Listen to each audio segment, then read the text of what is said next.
Hey, so let's talk heavy equipment. Now, this stuff requires special tools, big tools to make it go, right? Well, you don't need to spend big bucks on this stuff either to make it happen. So things like this right here is an electric 3/4 inch impact, available in several places, but I got a link here in the video if you'd like to check it out. About $100 gets you one of these. Now, those who know, these telehandler tires on these big old machines, the lug nuts sometimes are extremely tight or damn near impossible to get loose. So I'm going to find out if this here will take these loose. So let's dig into it. To be fair, I have opened this case and charged the battery fully because they don't come fully charged. They come about half a tank. But it's kind of a cool little case. Now this is what you would standardly see, some directions in partial English. You're going to have a battery, which is pretty standard. Looks like 18-volt lithium ion. Not a very big battery in size, not very heavy. So it does show fully charged now. See here, all 4 lights come on. So that's the maximum you're going to get out, but I don't know how long the battery lasts. I'll keep you posted. Now this thing here looks really cool. I haven't opened it yet. Now you may recognize it as maybe another brand.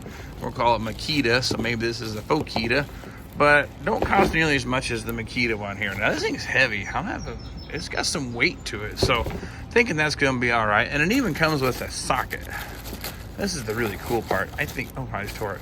I think this socket actually will fit this lug nut.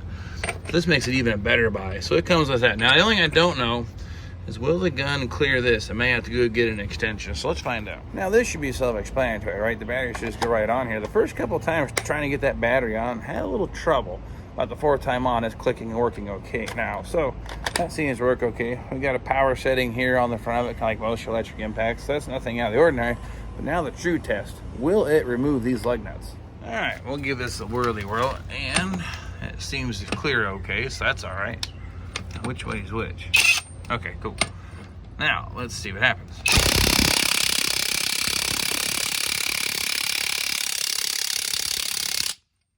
Nope.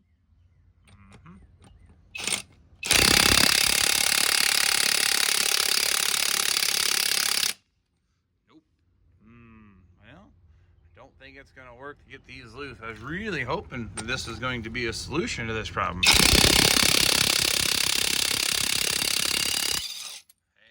okay. Well, I would say that was cool. That worked for one.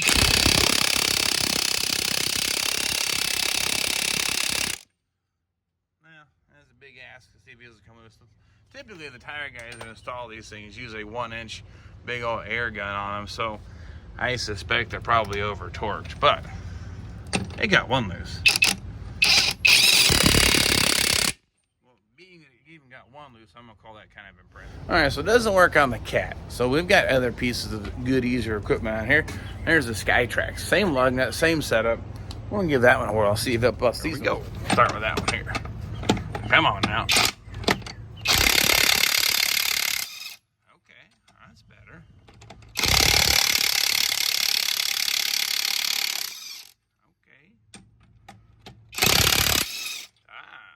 Much better.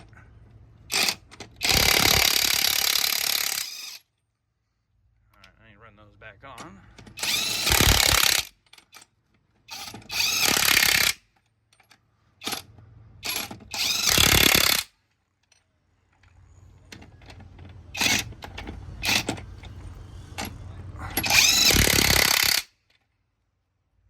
Need my socket back, but that was a whole lot cooler. Yeah, now I think about it here, check this out. So we've done about, what, tried 8 lug nuts, down 1 bar on the charge. Not bad. So it redeemed itself here on the Skytrack. This is probably torqued properly. The Cat was probably over torqued somewhere in its life, so satisfactory. I think that's okay. I would like to give us 5 points. I would have gave it a 5 points if it would have got the lug nuts loose or probably over torqued. I'll give it 4 points because it did do what I hoped it would do. It does take lug nuts off of telehandlers, just not every telehandler. And to be fair, typically these lug nuts get ran down with a 1-inch air gun, so they don't normally get off or come off that easy. So anyway, nonetheless, I think this is all right. So there you have it, less than $100. I think it's gonna work out okay. I'm happy with it. Wish I could give it a 5-star, but it just wouldn't get these ones loose. But it's less than $100 gets you going down the road, and you didn't break the bank buying that thing. So I'll have other things on the channel here sharing you the yes, no's, and the maybes. And so far, this one's decent. I like it. I think it's probably worth the money. So appreciate you following me on the playing with equipment, cars, or whatever, or even tools now. So, and whatever we get into next time, we'll grab the camera and we'll catch you all then.